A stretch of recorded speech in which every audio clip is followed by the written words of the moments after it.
freedom and the emancipation of the Gambia. We are only dream of such. Do you mean to tell me that the white man will continue ruling us in our own country? Never and ever.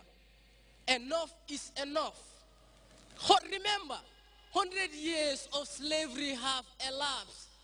100 years of dehumanization have elapsed. We are human beings too, and this land belongs to our ancestors. Enough is enough. It's either we get our independence or life will cease to exist in the Gambia.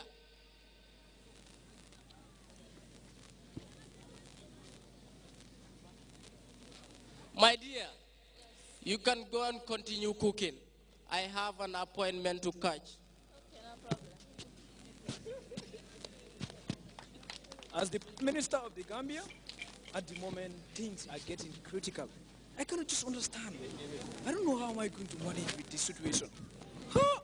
It's high time we talk about these things. Time is not on our side.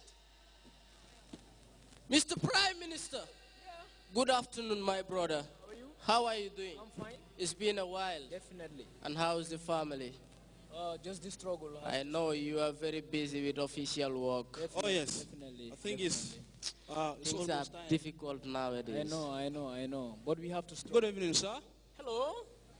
Hey, Old friend, how are you? I'm fine. It's been a while. Definitely. How is the family? Fine, fine. Where were you all this while? What's your I hope you are not been threatening in your struggle for the attainment of independence. No, my brother. I have been trying throughout, educating the masses. But most of our brothers want to relent and hold to the fact that this is the black man's destiny, which does not the least hold water. Where is J.R. Foster? Where is I.M. Gaba Jahumpa? Where is Sirif Mustafa Adiba? Where is P.S. Njai? Gentlemen, what are we up to? I have sensed that most of us have relented in our efforts for the struggle for independence. Don't you think we should continue this struggle and finalize talks for independence? Oh yes. But I have realized there are Judas among us who are selling each other for means of political gain and survival. God, please come to our aid. Yes, my dear brother, in this country, things are getting more and more difficult. This country belongs to us. Yet, even to hand a living here is very difficult. They occupied all our offices, our banks, our firms, and all our resources are being manipulated by them. Definitely. Their children are being taught by the most trained teachers, and with all our level of education, we are being marginalized. Instead, they prefer the chief, who are all illiterate, to work with them in the civil service. Definitely. Countrymen, you have spoken well. The only work most Gambians do is to become cooks, housemaids, where many females were raped in daily basis, and even engage into prostitution to survive. I was told the prevailing wages for men was 1 and 9. That is to say, one selling 9 pence, less than 50 budut. Could you imagine, Francis? I met with Franklin Roosevelt when I was studying law in London. He said he visited the Gambia during his adventure. He described our country, the Gambia, as Britain's poorest, most dismal African country. And what he saw here in the Gambia, fired him with favor, help to found the United Nations. Worst of all, President Franklin Roosevelt's son, Elliot, was shocked to learn that his fellow white men are paying Gambian workers less than 50 budut a day and a half cover price a day. My fellow countrymen, this is so disgusting. We have to do something, my fellow countrymen.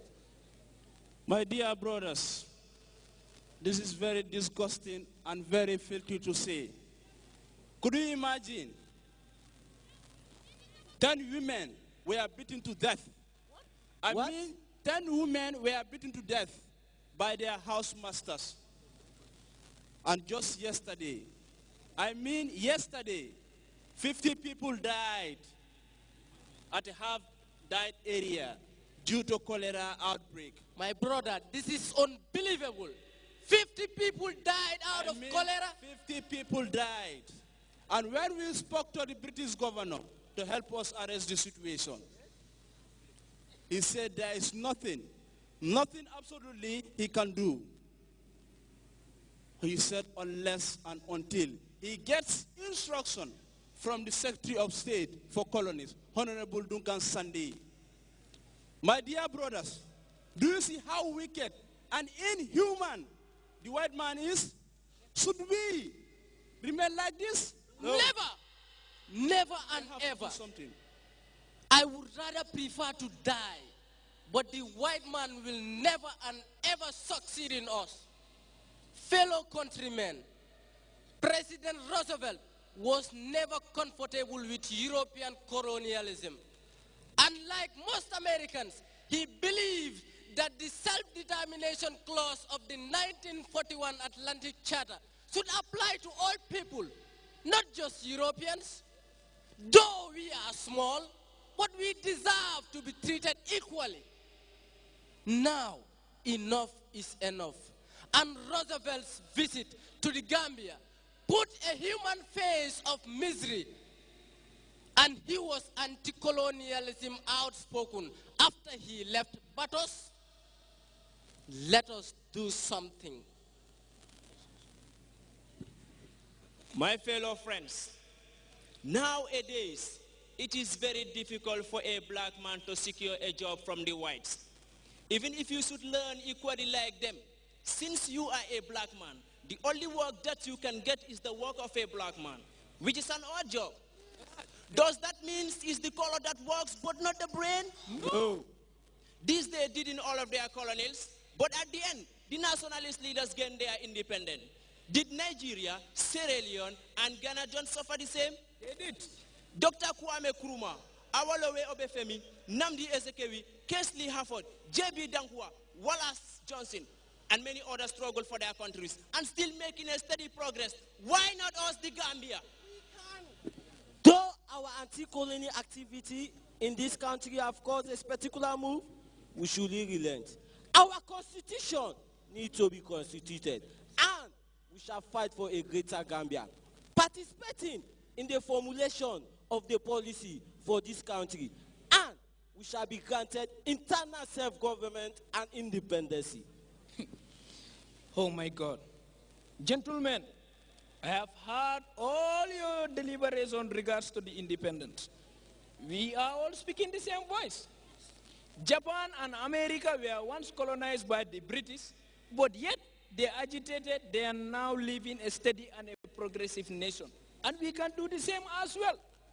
We have been subjected and marginalized to live in slums and savages. Oh my God. In my capacity as the Prime Minister of the Gambia, I am suggesting that we should go to London to meet the Queen. Exactly. For the finalization of our independence talk. Right now, I'm saying. Right now. Let us do that right now. Oh yes. Right now. No time on our side. Boy, follow me. Oh my God.